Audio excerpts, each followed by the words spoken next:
Nous vous saluons cet après-midi dans le nom du Seigneur.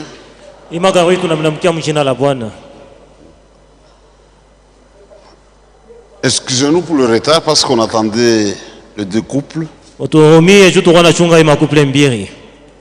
y a un frère qui manque. Mais nous sommes dans l'obligation de commencer. Parce qu'à partir de 14h, il y aura l'école de dimanche dans cette salle.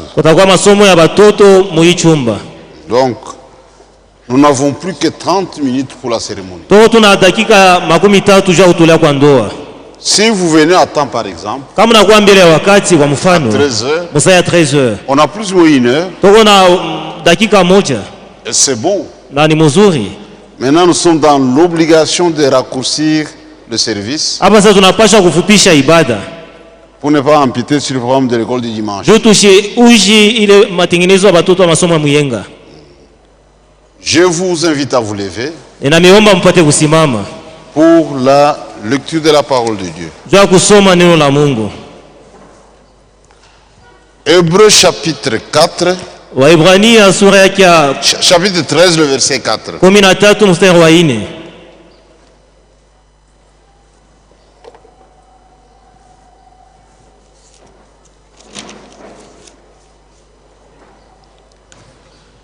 Que le mariage soit honoré de tous et le conjugal exempt de souillure, car Dieu jugera les débauchés et les adultères. Amen. Amen.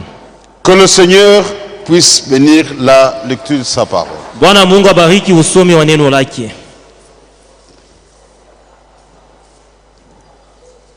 Nous venons de lire une portion de la parole de Dieu. C'est une recommandation divine. Dieu ordonne que le mariage soit honoré de tous. C'est impératif. Peu importe qui vous êtes, vous devez respecter ces recommandations.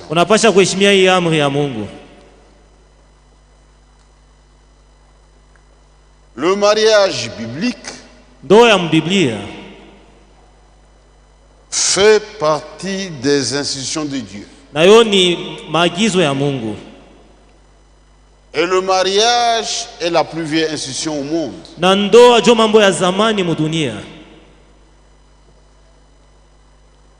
Dieu l'avait institué depuis le jardin d'Éden. Dans le livre de la Genèse, nous lisons, Dieu dit, il n'est pas bon que l'homme soit seul.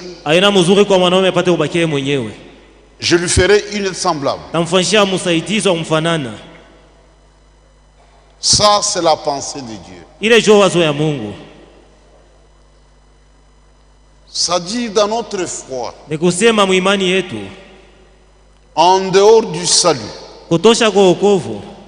le plus beau cadeau donné à l'homme par Dieu s'appelle la femme. Le premier cadeau, c'est la vie éternelle. Le Seigneur l'a dit, que c'est-il à un homme de gagner le monde entier s'il perd son salut. D'abord la vie éternelle. Deuxième chose, c'est la femme. Un homme réellement sauvé. Et si Dieu donne une bonne femme, il peut déjà s'estimer heureux.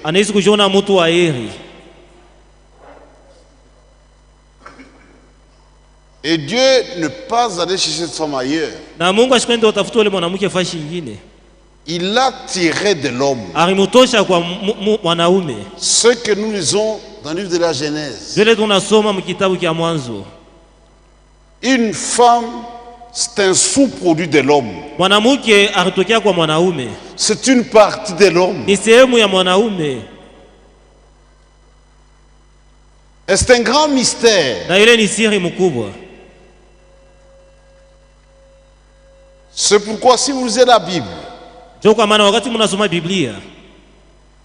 Dieu avait endormi Adam.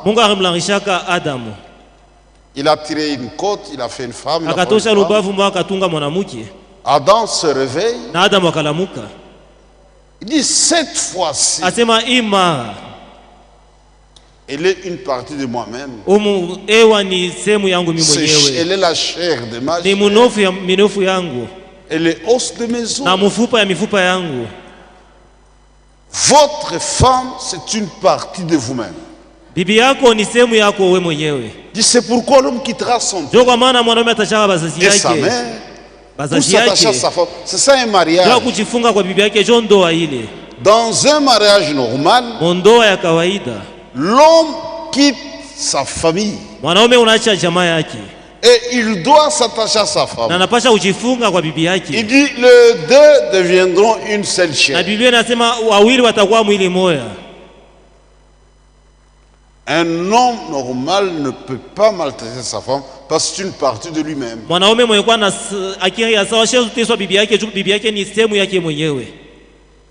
C'est pourquoi Paul dit par le Saint-Esprit,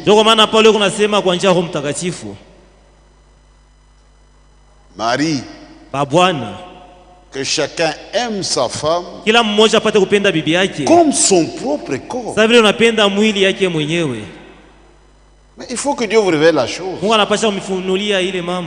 quoi le vrai chrétien? Le vrai croyant traite bien leur femme.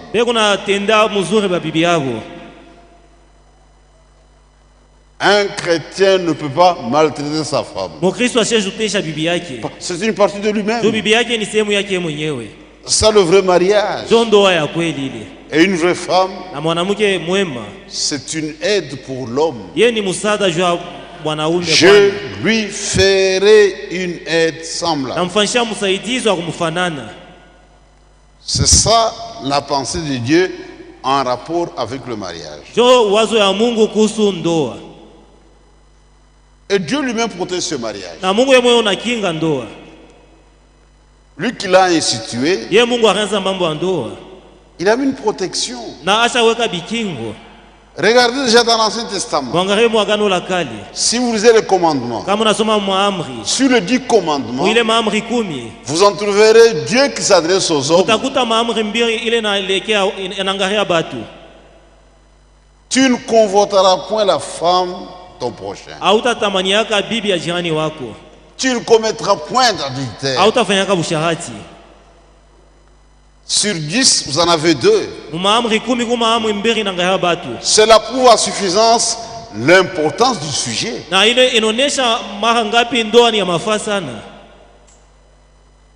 L'adultère.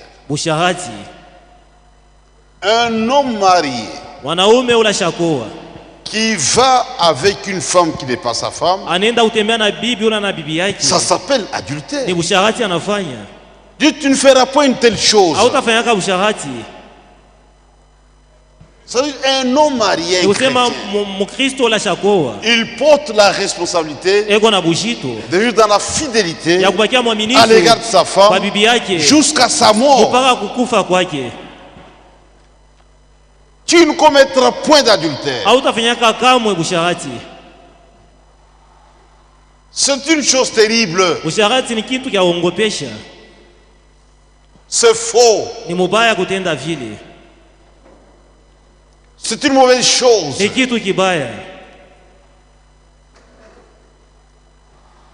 Tu ne dois pas suer ton lit. Quand tu vas avec une autre femme, il y a une empreinte créée sur la poitrine. Tu te lies à cette femme, tu formes une seule chaise, c'est pas bon. C'est bon, même la réparation est compliquée. Ça ne s'arrange pas avec le pasteur ou le prêtre. Oh, j'ai commis adultère. Quand tu as fait ça, pour arranger c'est compliqué. Ça s'arrange à deux niveaux. Tu es tourné vers Dieu et tu dois aller vers la femme.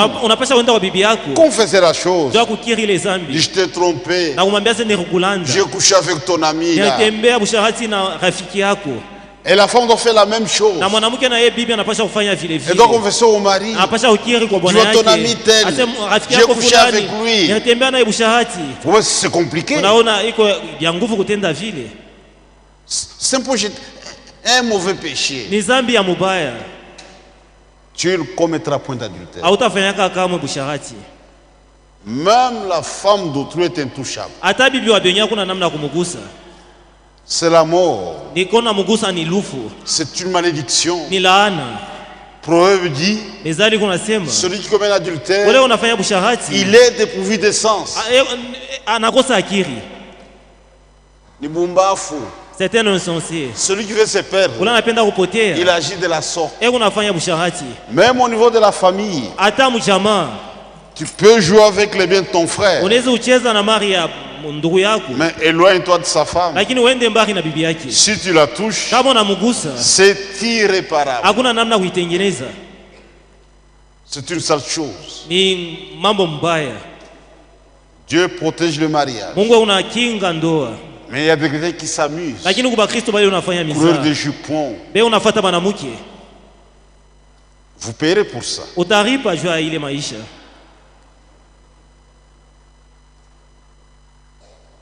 Dieu est sévère. Paul dit, Dieu jugera les débauchés et les adultères. Et Paul enchaîne, c'est une chose terrible de tomber entre les mains du Dieu vivant. Sont des dossiers très sensibles. Donc quand vous vous mariez, c'est terminé.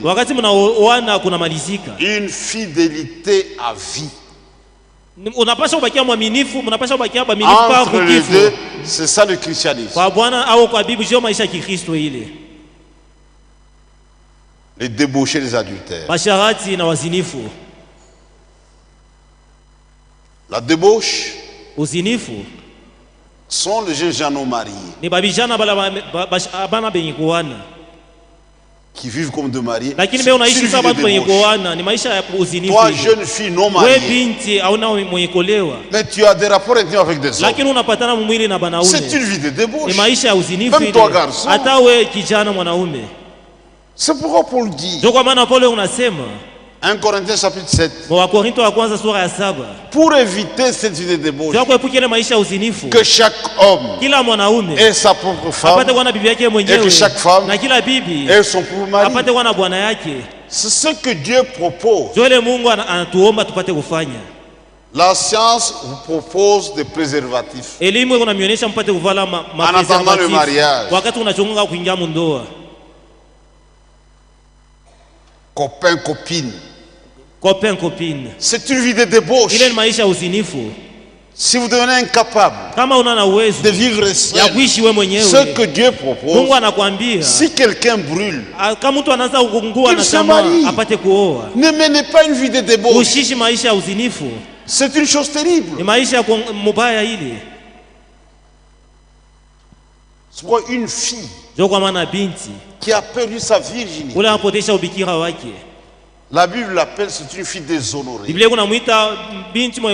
Sans honneur. Peu importe qui elle est. Elle peut être médecin. Pour ceux d'une virginité. Mais pour Dieu, elle est sans honneur. Une femme doit se garder. Et elle doit mener la virginité au mariage. Dieu exige. C'est pour l'honneur du mari. C'est ça le christianisme. Si elle a perdu la chose, elle doit confesser à son mari avant le mariage.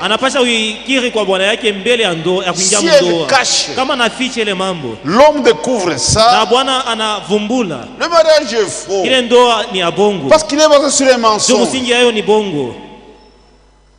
C'est pour une jeune fille. Gardez cela, jalouse. C'est pour votre honneur. Même vous parents, élevez vos enfants dans la crainte de la parole de Dieu. Ça fait l'honneur de la famille, l'honneur du mari.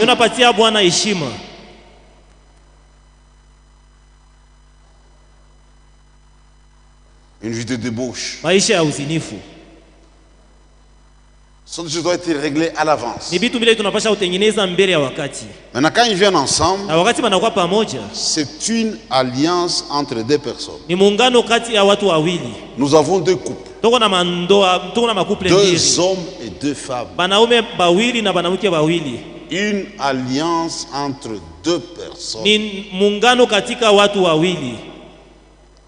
Il ne s'agit pas d'une alliance entre 2 familles. Les 2 familles les accompagnent. Respectons la parole de Dieu. C'est la femme d'une personne, pas la femme de la famille. Et la parole est très ordonnée. On doit vivre en bonne relation avec tout le monde. Le frère a sa famille, la sœur aussi. On doit garder de bons rapports. On doit gérer les choses selon la parole de Dieu. La parole est très ordonnée.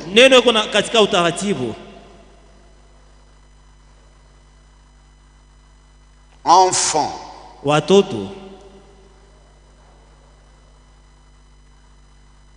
honorez les parents, afin que vous viviez longtemps. Nous devons honorer nos parents. Et une fille qui a honoré ses parents, elle restera à la maison. Si un homme lui tend la main, qu'il aille voir les parents à la maison. Quand vous vous laissez engrosser, mais c'est une humiliation pour la famille. Parfois, ça se donne en queue de poisson au parquet. Tu es déjà grosse. L'homme nie. Si la grossesse est de 3 mois, j'accepte. Si c'est 6 mois, je refuse. En d'autres termes, je couche avec ta fille il y a 3 mois. C'est ça le respect. Où est le respect? Mais une fille qui a honoré ses parents, elle se garde. C'est un candidat qui va voir le parent. Le parent parle étant en position de force. Mais quand la fille est engrossée, on doit négocier. Parfois c'est un garçon insolent qui dit des bêtises, qui nous humilie, tout ça.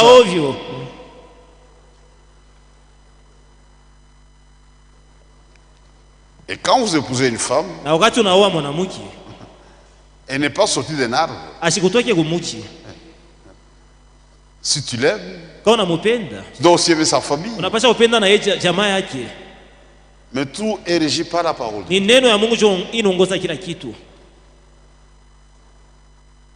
Mais l'alliance entre 2 personnes, une alliance qui a pour base l'amour. Tu épouses la femme que tu aimes. Le mariage d'intérêt sont faux. Je l'épouse parce que son père est gouverneur. Je vais trouver du travail. Je serai bien. Je l'épouse, elle est médecin. Je serai bien, il a un gros salaire. Non, c'est basé sur l'amour. Et l'amour couvre les fautes.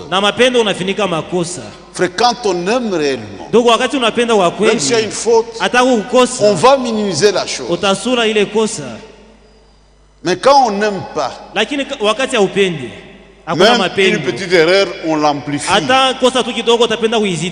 monde dit, celui qui veut noyer son chien, il accuse des rares.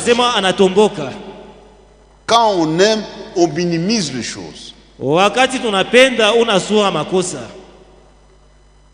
Nous sommes des hommes. Chacun a ses qualités et ses défauts. Et nous devons le supporter. C'est une vie à deux. Vous vous engagez dans cette voie-là. Vous vous acceptez avec vos qualités et vos défauts. Vous allez vous supporter. C'est ça l'amour.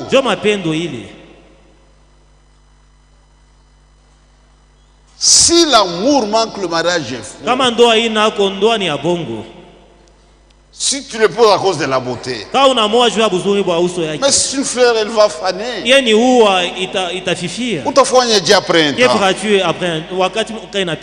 Et on voit des maris fuir leurs femmes dans la vieillesse.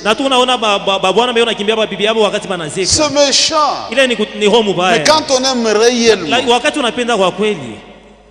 plus on vieillit, plus on s'aime davantage. Se baser sur l'amour. Et il y a des responsabilités.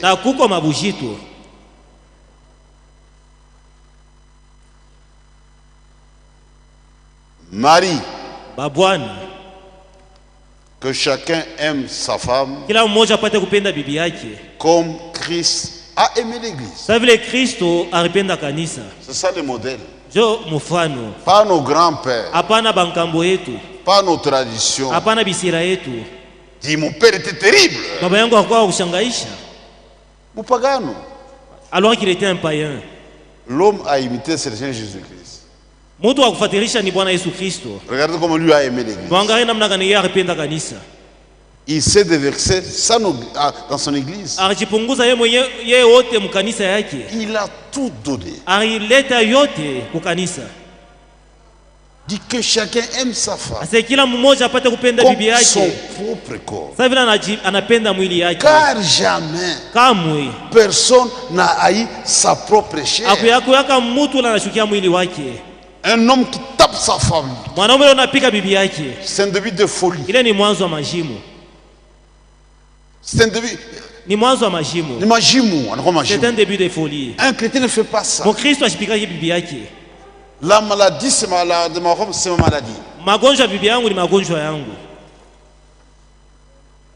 C'est ça un homme.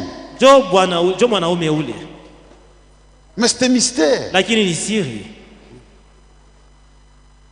Tu rencontres un homme avec de lames de rasoir qui se fait des incisions. Il y a des hommes sadiques. Quand il matin sa femme, il est content. Ça, c'est pas l'esprit de Christ. Un homme véritable, il prend soin de sa femme. Il se fait des soucis. Et il y a des responsabilités. La femme a droit à l'amour. L'amour d'abord de son mari. Un mari véritable, c'est un bouclier pour sa femme. Il doit protéger sa femme. Il doit défendre sa femme. La femme a droit à l'amour. Il doit chérir sa femme. Il doit la vêtir.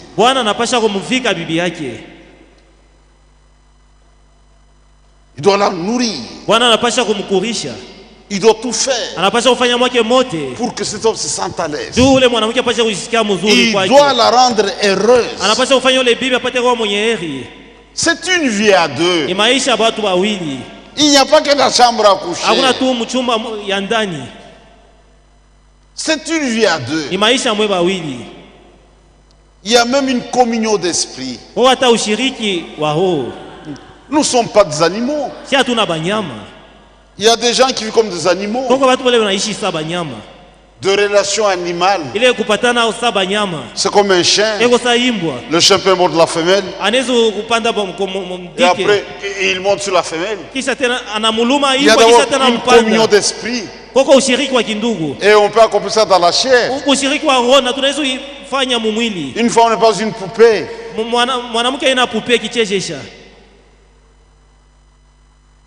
sont des responsabilités.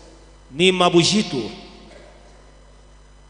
Nous vivons comme des fils et des filles de Dieu. Tunaishi sawa wana na binti ya Mungu. Une alliance basée sur l'amour. Musingi yayo ni mapendo. Et tu dois conduire ta maison d'après la parole de Dieu. Na unapasha kuongoza nyumba yako kufuatana na neno la Mungu. Dieu t'a établi chef, toi homme. Wewe mwanaume Mungu akakuweka shefu. L'homme, il est le chef de la femme. Mwanaume ndio shefu wa bibi. Il y a des chefs dans des services. Ça c'est l'ordre divin. Dans un mariage biblique, le chef c'est l'homme. Qui n'oublie pas qu'au-dessus de lui il y a aussi notre chef. Qui s'appelle le Seigneur Jésus-Christ. Ce que Paul enseigne. L'homme, il est le chef de la femme. Christ est le chef de l'homme. Et Dieu est le chef de Christ. C'est ça l'ordre divin. Pour agir, je me réfère aussi à mon chef qui est Christ. Christ c'est la parole. Et quand tu es dans un mariage, toi femme, tu acceptes avec joie ta condition de subalterne. De cet homme sera mon chef. Celui la tête. Je me soumettrai à lui en toutes choses. Femme, que chacune soit soumise à son mari en toutes choses. Il y a la soumission. Si tu ne veux pas Sakuya Ndumba, une femme Ndumba ne se soumet à personne. Mais une femme mariée se soumet à son mari. Pas au grand frère du mari. Pas au père du mari. Pas à la famille du mari. Mais à son mari.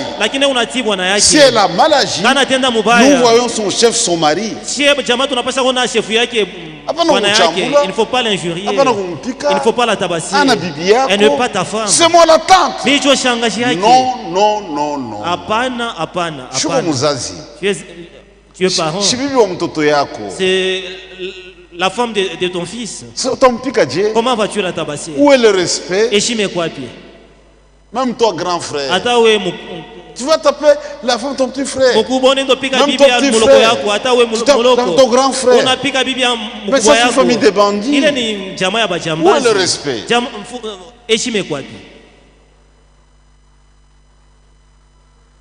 Une chrétienne se soumet à son mari. Quand le mari commande, elle obéit. Les deux sœurs sortent de famille.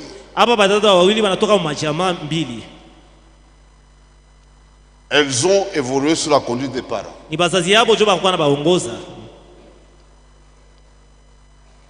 Ça va bientôt cesser. Dans quelques instants. Même étant fiancé, une fiancée obéit aux ordres de ses parents.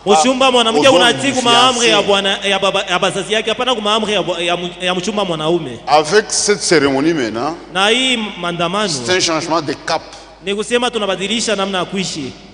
Le responsable de ces deux sœurs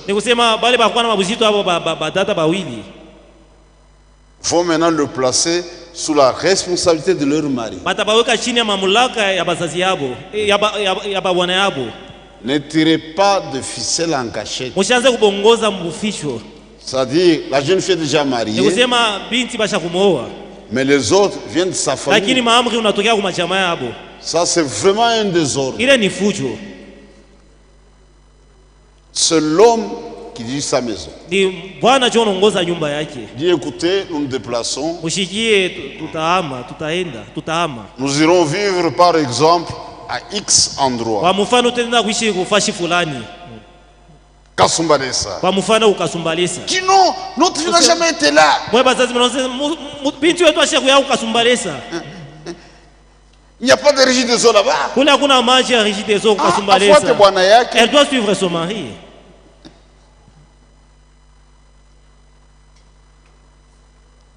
C'est ça le mariage. Vous lâchez, elle part, c'est fini. Et vous devenez des responsables. Si elle tombe malade, c'est toi le responsable. S'il n'y a pas à manger, c'est toi le responsable. Tu prends soin de ta femme. Ta famille peut t'aider. Tu es responsable.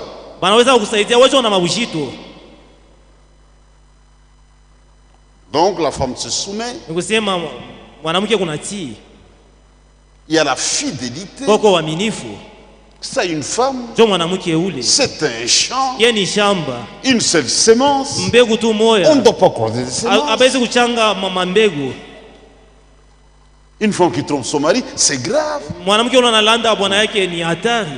Il y a des femmes qui amènent des maladies dans le foyer. C'est l'homme qui amène ça. Mais c'est quoi ça? C'est vraiment un grand désordre. Elle est la gardienne de la maison. Une femme sage bâtit sa maison. Une femme insensée la renverse. Une femme insensée, elle va renverser sa propre maison. Une insensée. Il y a des femmes insensées.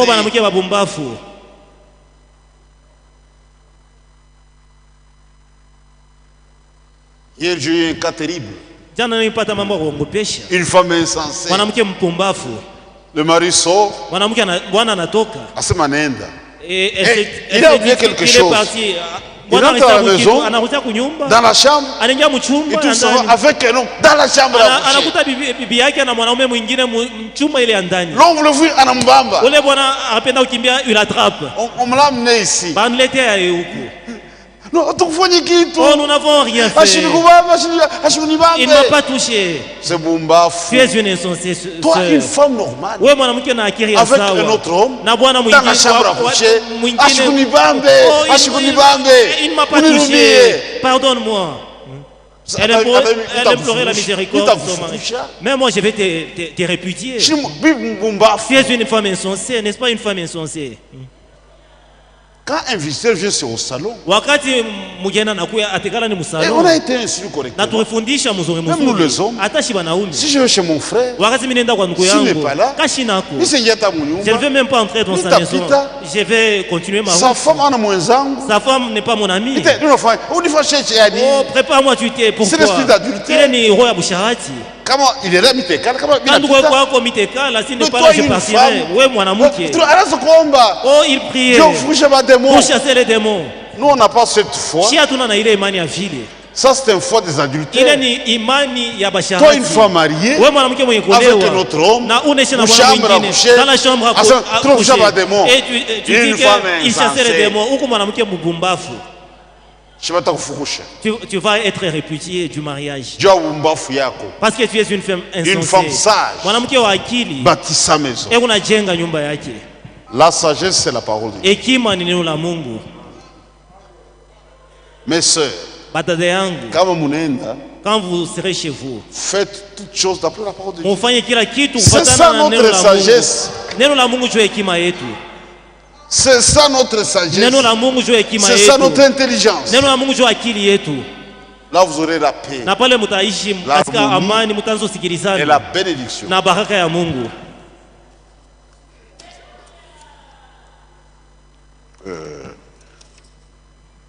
Dans un mariage normal, ce sont les parents qui marient leurs filles.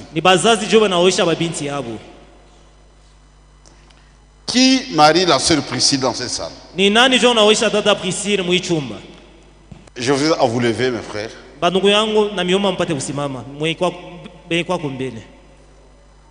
Sœur Priscille, levez-vous. Levez-vous les deux sœurs. Est-ce que vous laissez dans toute liberté? Si vous refusez, le mariage est annulé.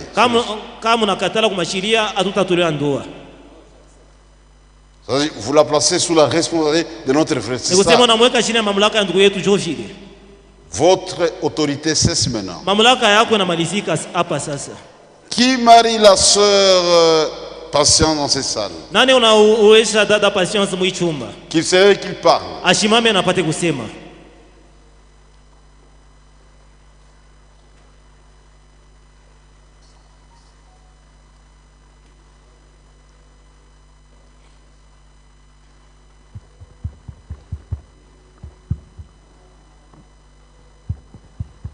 Est-ce que tu approuves ce mariage? Merci mon frère. Nos deux sœurs ont honoré leur famille. C'est ça, honorer les parents. Nos deux sœurs ont aussi honoré l'église. Ce que nous enseignons, ce que nous croyons, ce que nous soutenons, c'est honorable. On vous cède. Le mariage ne commence pas avec des rapports intimes ou avec une grossesse. Ça, c'est vraiment honorable. Nous nous sentons honorés par le comportement de nos deux frères. Ils ne sont pas comportés comme des bandits. Prendre une fou de truie, fuir avec elle, ou même l'engrosser. C'est honteux. Ça, c'est honorable. Ou vous connaissez, vous venez à l'église. Ça, c'est une farce. Nous consacrons le mariage de gens qui n'ont jamais été ensemble. C'est une autorisation officielle devant Dieu et devant le monde pour qu'ils vivent ensemble. Mais vous êtes dans le bain. Vous trompez qui? Vous êtes déjà connu. Vous êtes en train de tromper qui? Continuez.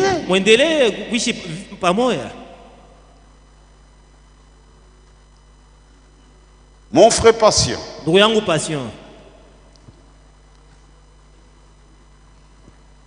veux-tu prendre pour femme notre sœur Priscille? Oui, je le veux. Si tel est le cas, que tu puisses la dévoiler. C'est ta propriété.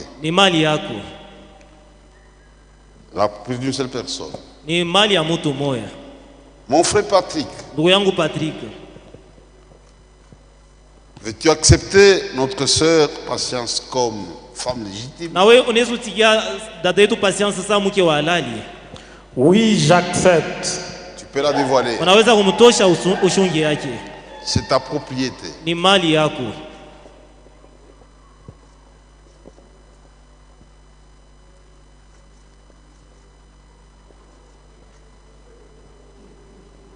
Les deux voiles sont très courts, je vois. Sinon, on peut poser sur l'épaule. Ah, il était né? Est-ce qu'il était né? Je ne sais pas. Je ne crois pas que ça puisse leur convenir. Oh, ça va. Ça, elle s'est déchargée sur toi, mon frère. C'est une charge. Tu ne dois pas te prendre plus tard. Il y a la guerre en Ukraine. La vie est difficile. Ça surcharge. Tu acceptes cette charge. Tu dois la nourrir. La vêtir. La chérir. Si elle se fâche, tu dois la chérir. C'est un sexe faible. Elle fera des fautes. Tu dois supporter. Tu dois l'aider. Joignez vos deux mains et vous regardez en face. Vous allez maintenant sceller vos vœux. Vous allez sceller maintenant vos vœux devant Dieu et devant le Saint. Mon frère patient, je pose une série de questions. Une seule réponse à la fin. Oui ou non? L'aimes-tu dans ton cœur? Crois-tu qu'il sera aimant pour toi? Est-ce que tu lui promets de conduire ta maison d'après la parole de Dieu? Tu lui promets l'amour? Seras-tu sage à son égard dans tes relations? Tu feras tout pour la rendre heureuse. Tu vas supporter ses faiblesses. Tu l'aideras jusqu'au retour du Seigneur. Oui ou non?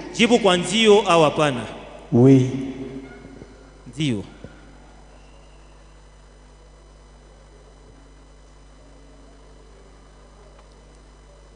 Que le Seigneur te bénisse. Ma sœur Priscille. Crois-tu que le fait patient représente la réponse de Dieu à ta prière?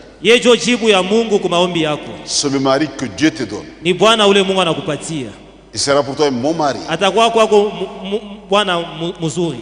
promets la soumission, la fidélité. Je ne vais pas le tromper avec d'autres hommes. Tu te comporteras en femme sage. Et tu vas honorer le Seigneur dans ton mariage.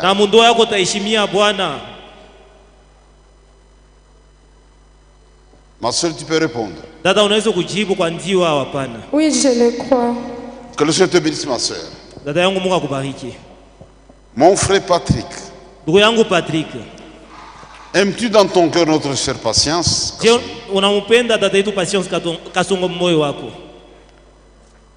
Crois-tu que ça pour une bonne femme?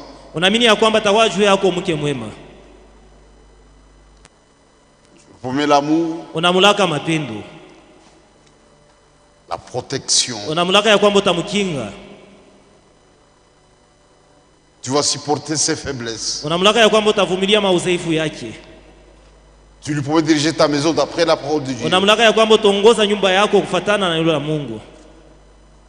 Oui ou non? Oui, je le promets. Ma soeur Patience.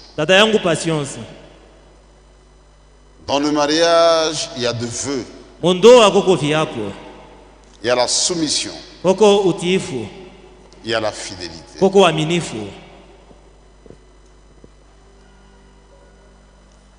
Est-ce que tu prends notre frère que tu seras une femme sage? Tu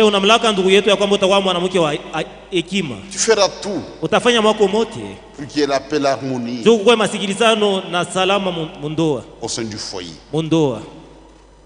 Tu garderas ta position de subalterne. Et tu vas honorer Dieu dans ton mariage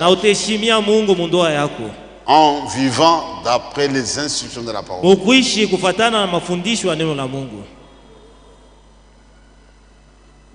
Tu peux répondre, ma soeur. Oui, je le promets. Merci beaucoup. Sur vos paroles, vous serez justifiés. Sur vos paroles, vous serez condamnés. Et au jour du jugement, les gens rendront compte de toute parole vaine qu'ils auront proférée. C'est acté dans le livre des souvenirs. Je vous invite à vous lever et nous allons prier pour ce deux couples.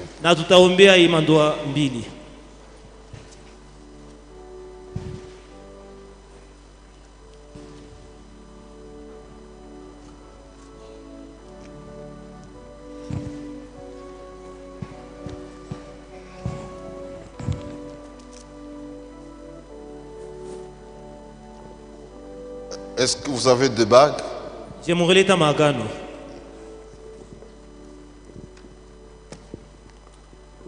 Vous les posez sur ma Bible.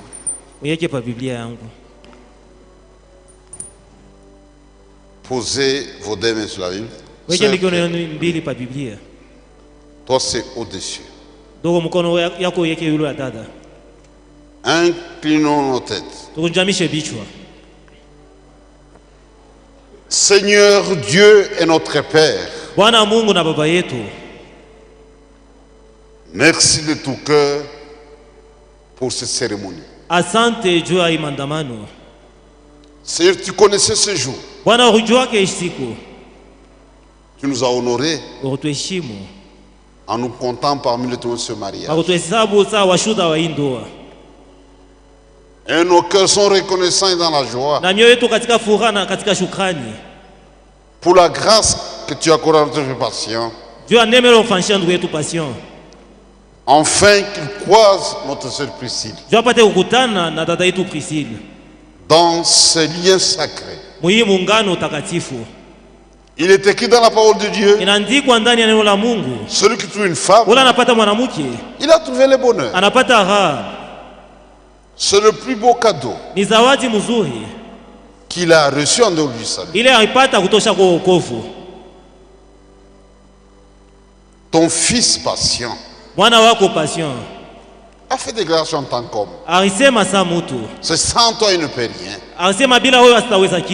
Puisses-tu l'aider, Seigneur, qu'il soit capable d'aimer sa femme comme son corps, qu'il soit capable de diriger sa maison dans les limites de la parole de Dieu, qu'il soit capable de rendre sœur heureuse dans sa maison, de rendre notre sœur heureuse dans sa maison. Bénis aussi ta fille Priscille. Nous vivons des jours mauvais. Tu l'as gardée, elle t'a honoré. Tu lui as donné ton fils. Puisses-tu l'aider aussi, Seigneur, à marcher au pas de la parole. Unis ces deux cœurs. Si toi tu le fais, Seigneur, ils seront capables d'être ensemble jusqu'à ton retour. En tant que ton serviteur et devant cette congrégation des saints, et au nom du Seigneur Jésus-Christ, je déclare mon frère patient et ma soeur Priscille Marie, que toutes les bénédictions réservées à tes élus puissent aussi les accompagner. J'ai ainsi demandé avec vous. Et au nom de notre Seigneur et Sauveur Jésus-Christ. Amen. Vous pouvez changer vos alliances. Si vous avez un mot, vous le dites. Si vous n'en avez pas, il n'y a pas de problème. Prisca, ma chérie, je te promets d'être un bon mari dans le respect de la parole de Dieu. Que le Seigneur nous aide. Amen.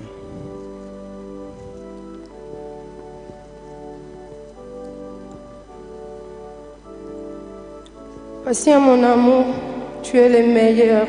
Chérie, je te promets d'être une femme modèle et de rester à tes côtés jusqu'à ce que le Seigneur revienne. Nous passons au deuxième couple. Vous avez deux alliances. Posez vos deux mains ici. La main droite. Mettez au-dessus. Vous mettez au-dessus, ok. Inclinons nos têtes. Notre Dieu et notre Père, avec de cœur plein de reconnaissance, nous te disons merci pour ta conduite. Tu as dirigé vers ton fils Patrick pour que croise ta fille patience. Ils sont engagés dans cette voie de sainteté. Et le dépôt de la responsabilité, Seigneur, de t'honorer dans leur mariage. Mais sont des mortels. Sans toi, ils ne peuvent rien. Nous crions vers toi pour que toi tu te par ta main. Que Que tu conduises pas en te voie. Que tu le rendes capable, Seigneur, de t'honorer dans leur mariage. Unis ces deux cœurs.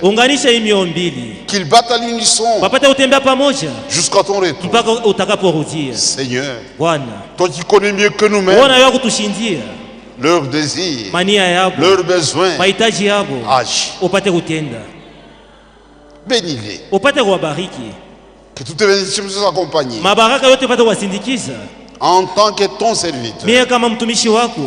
Et au nom de Jésus-Christ, je le dirai à Marie. Seigneur, merci. Échangez les bas.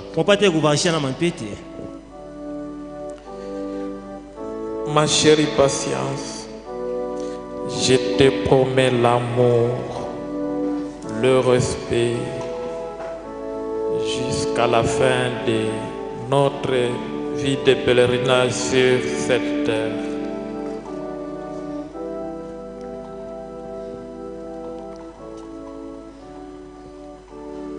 Mon chéri Patrick, je te promets le respect, l'amour, jusqu'à ce que le Seigneur revienne. Que le Seigneur vous bénisse. Que le Seigneur vous bénisse.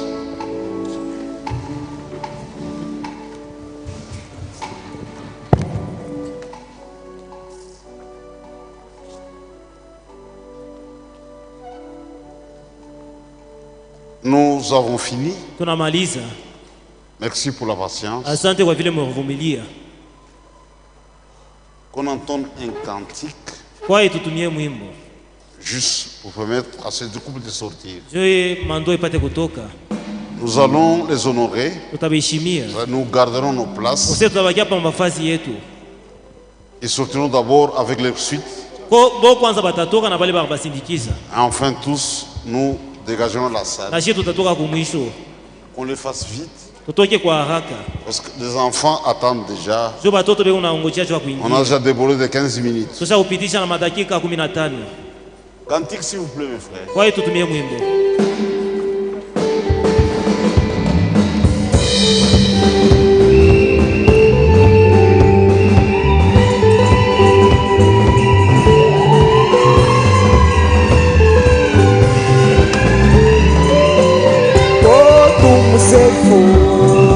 Bwana Yesu, tumusifu Mungu wetu.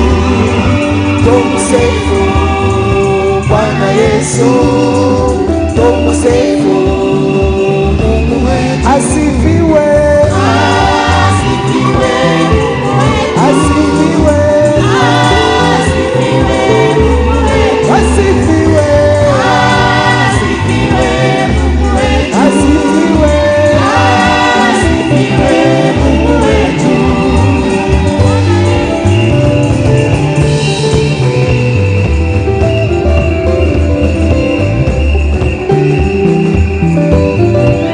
Asifiwe.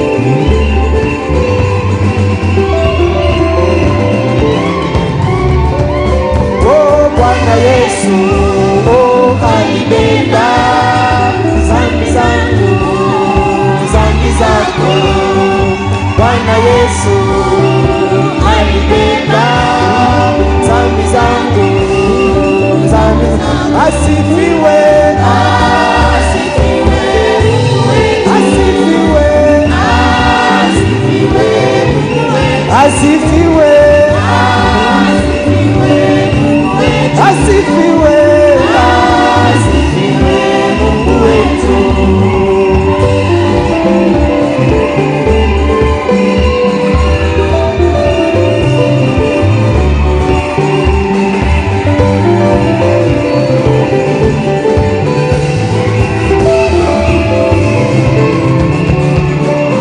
Oh, Bwana Yesu, oh, alikwenda kuendeleza nafasi yetu, kisha tena atarudi kutubeba kwenda na. Asifiwe, asifiwe, asifiwe, asifiwe,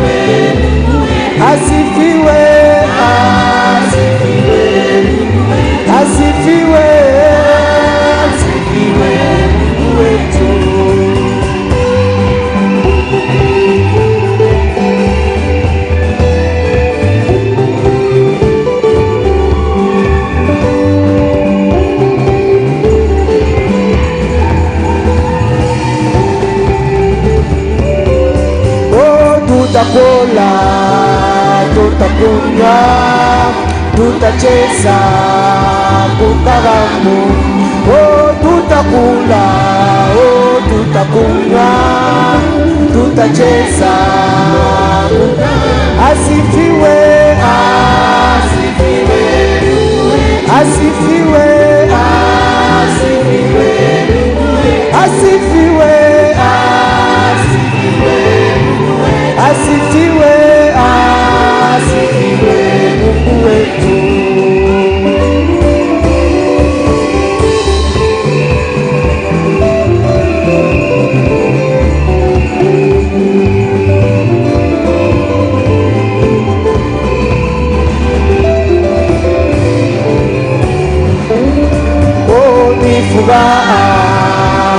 Furaha, tutaimba ukaramu.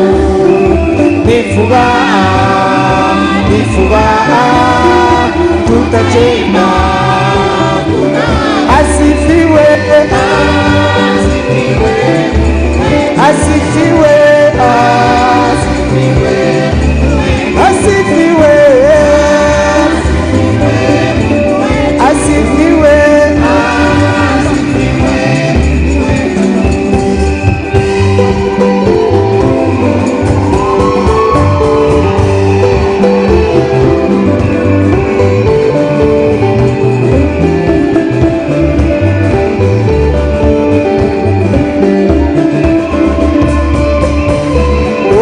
Bwana nipeleke kule kwa Baba, mchiwara mulangoni Yesu, tutaishi naye kule mbinguni. Oh, Bwana nipeleke kule kwa Baba, kule mchiwara mulangoni Yesu, tutaishi naye kule mbinguni. Oh, oh, oh, oh, oh, oh.